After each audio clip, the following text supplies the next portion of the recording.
Hello, Cleveland, Tennessee. This is Melanie with the App Garden, and I want to welcome you technicians to your new Facility Tracker account. And also, I want to let you know how super excited we are at the App Garden that we get to service your school district. One of the things you should have already received is an email stating that you've been added as a user to the Facility Tracker.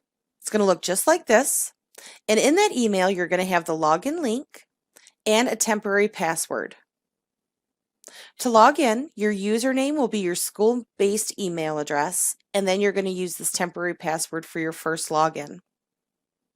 Also, feel free to save or bookmark this link, especially, if you're going to be using this quite a bit on a daily basis. Once you've logged into your account, you're going to be taken to a welcome page.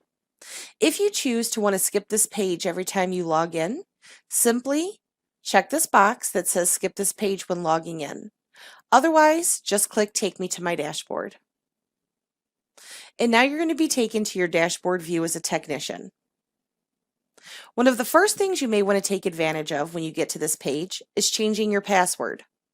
Here in the upper right-hand corner is a little half person.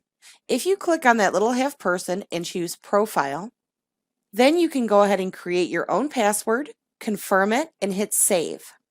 Once you've done this, the next time you log in, you'll be able to use that new password that you've created. Also, once you choose Save, you're going to be taken right back here to your dashboard. I'm going to do a brief overview of your dashboard before we get in depth as to how to work a ticket.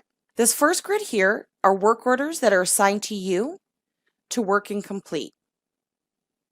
The second grid of My Assigned Tasks, these are tasks that have been tasked out to you from other work tickets, maybe asking for help or, just something that another technician or administrator just maybe need you to hurry up and come do on a different work ticket that wasn't necessarily assigned to you. My completed work waiting to be reviewed and closed. This is work that you've marked as completed and you're waiting for an administrator to approve the closure of the work ticket. If for some reason they don't approve the closure and they don't accept the work, that work ticket will show up here under My Work Not Accepted, and you'll also be given a reason why the work was not accepted, so that way you can go ahead and start work on it again, wrap up those little bit of details, and then mark it complete. If work orders are put on hold for any reason, they're going to appear here under On Hold Work Orders.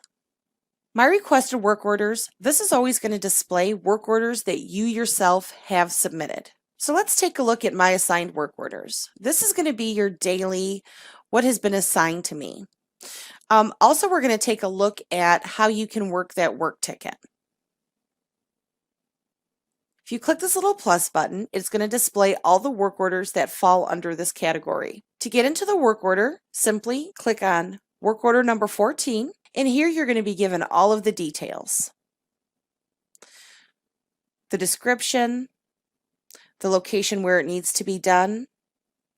You'll even be able to obtain the room number itself that the requester had selected.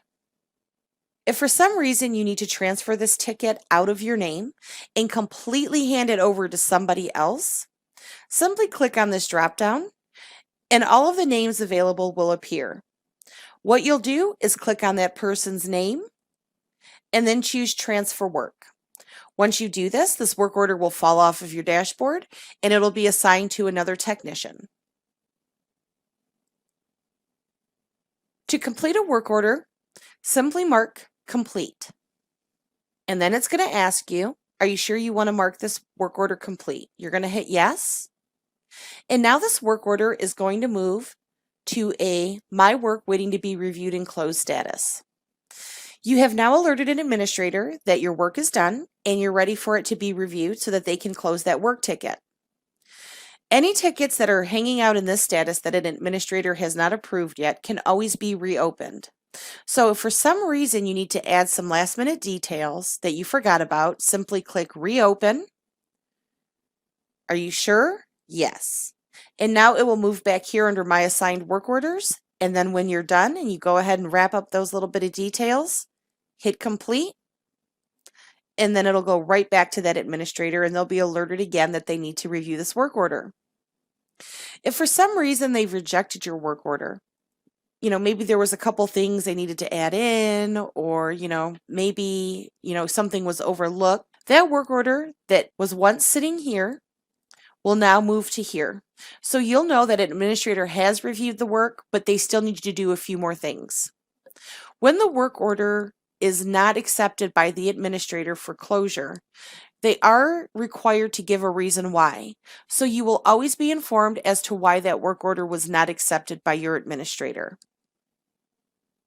If your administrator puts a work order on hold, it will display right here under Work Orders on Hold. And then, of course, these are work orders that you yourself have requested. Here you can always see the status of the work order, and I'm going to go over a few of the different statuses you might see. If you see a status of new, that means that work order has been submitted, but not yet approved for a technician to do work on. Approved means that it's currently in progress and being worked on by somebody. And then if for some reason it is closed or deleted, it will simply just disappear off of your dashboard and file into your work order history. Next, I want to review adding a work order. If you're working out and about and you see something that needs to be reported, simply click on Add Work Order button here in the upper right-hand corner, and then the work order ticket itself will generate. Your name will automatically populate as the requester. You can select the location that needs the work. Then here under Spaces, once you click that plus sign, you're going to have a list of all of the different sections within that location. So if this is work that needs to be done in the Northeast Hall, I can click that plus button, and now I can go ahead and select that room number.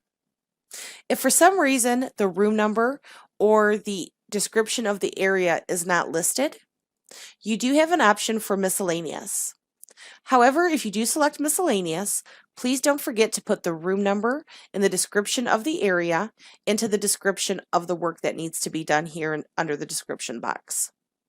Next, you'll select the service category that best describes the type of work you're reporting, the priority, and then a description. And again, if you did select that miscellaneous space, please make sure to type in that room number here.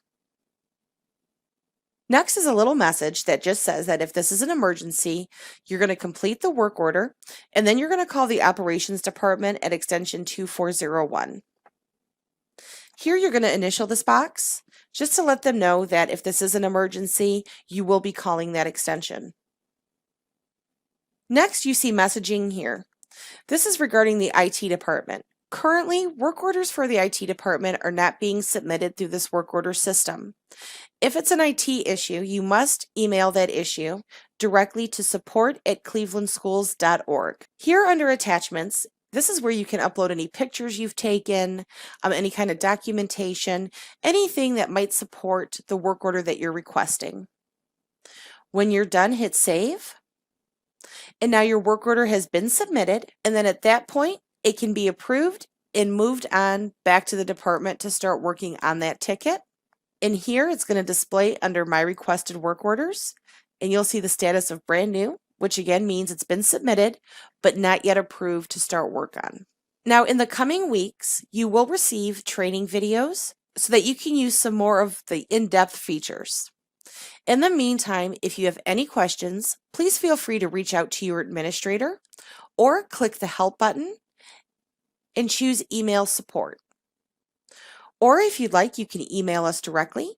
That email address is support@app-garden.com. We generally get back to you within a 2-hour window, but you should hear from us a lot sooner than 2 hours. That way we can reach out to you, get some more details, and then help hammer out any issues that you may be having. Again, I want to thank you so much for your time today, and we look forward to hearing from you. Thank you.